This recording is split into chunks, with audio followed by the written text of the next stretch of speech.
What's good, maniacs and bookworms alike? Welcome to this episode of Media Fiend Book Club, where we sit back, relax, and talk books. I am your lovely host, Media Fiend, and I'm glad to see you guys come back.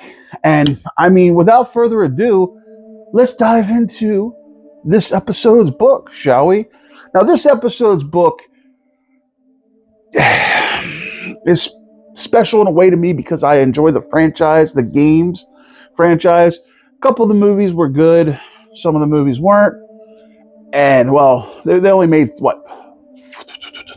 3 movies? And one of them was fantastic, one of them was meh, and the other one was ugh.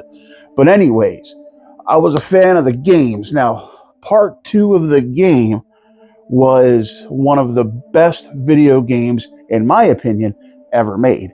And fortunately, that's what one of the movie adaptations decided to take, and this book, which is Return to Silent Hill, the official movie novelization. And this says, "In my restless dreams, I see that town, Silent Hill." Return to Silent Hill brings back the iconic psychological horror franchise back to the big screen. When James receives a mysterious letter from his lost love, Mary, he is drawn to Silent Hill, a once familiar town, now consumed by darkness. As he searches for her, James faces monstrous creatures and unravels a terrifying truth that will push him to the brink of survival.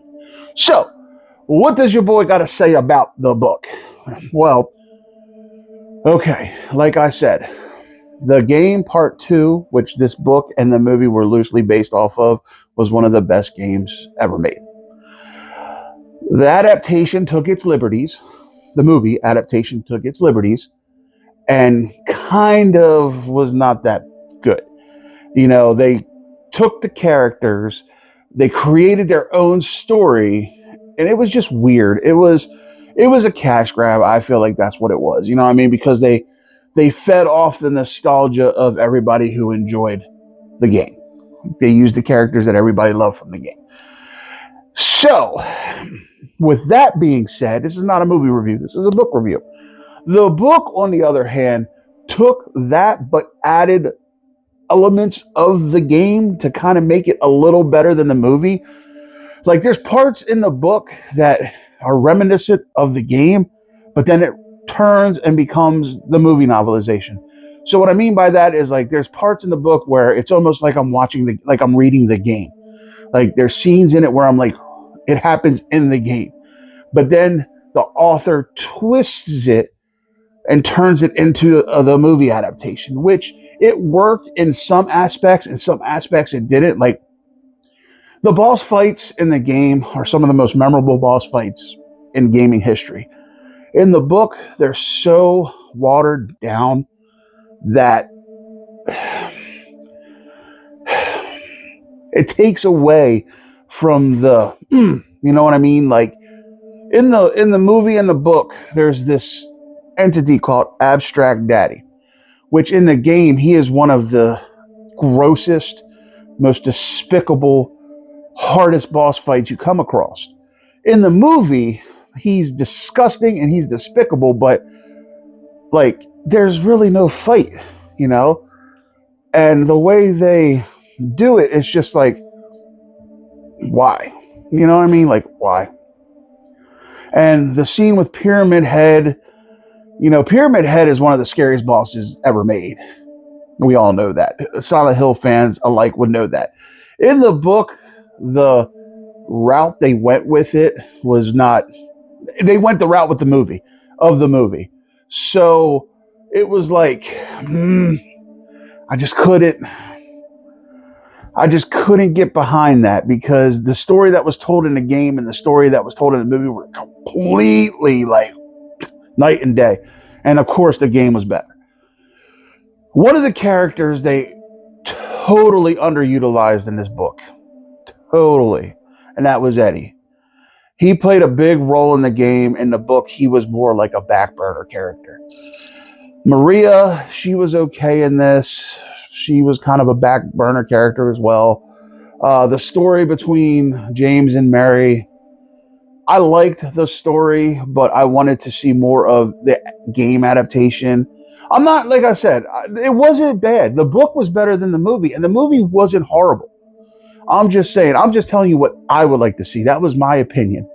But all in all, the author, which was John Passarella, he did his thing with it. I mean, he used what he had to work with, and he added just enough to make the book interesting.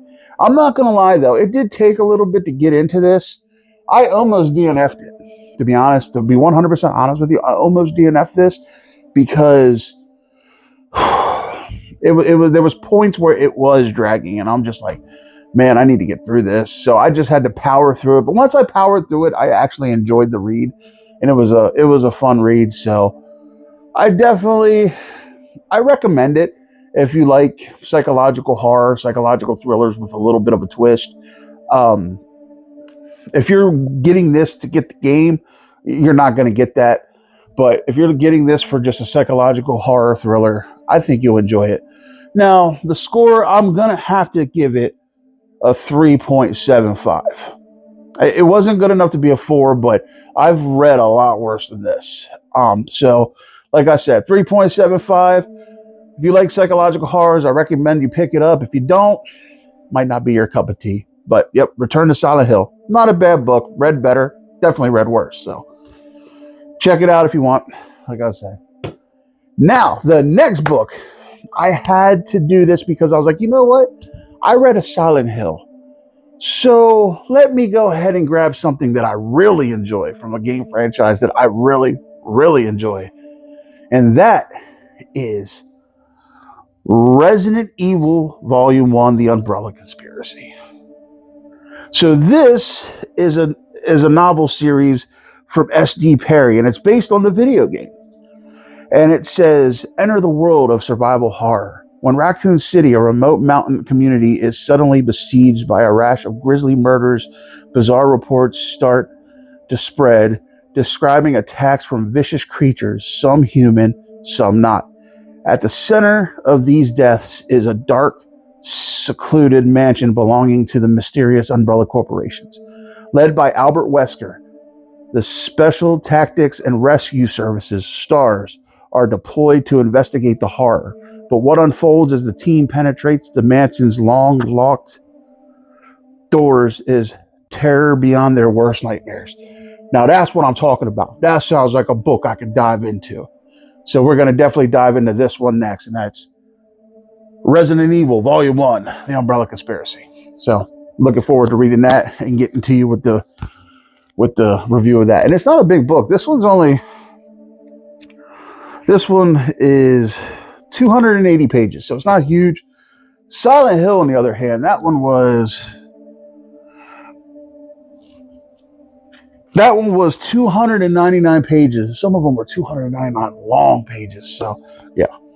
But, all right, guys. With all that being said, I love you guys. Thank you, guys. Don't forget, if you haven't done so yet, hit that subscribe button along with that like button.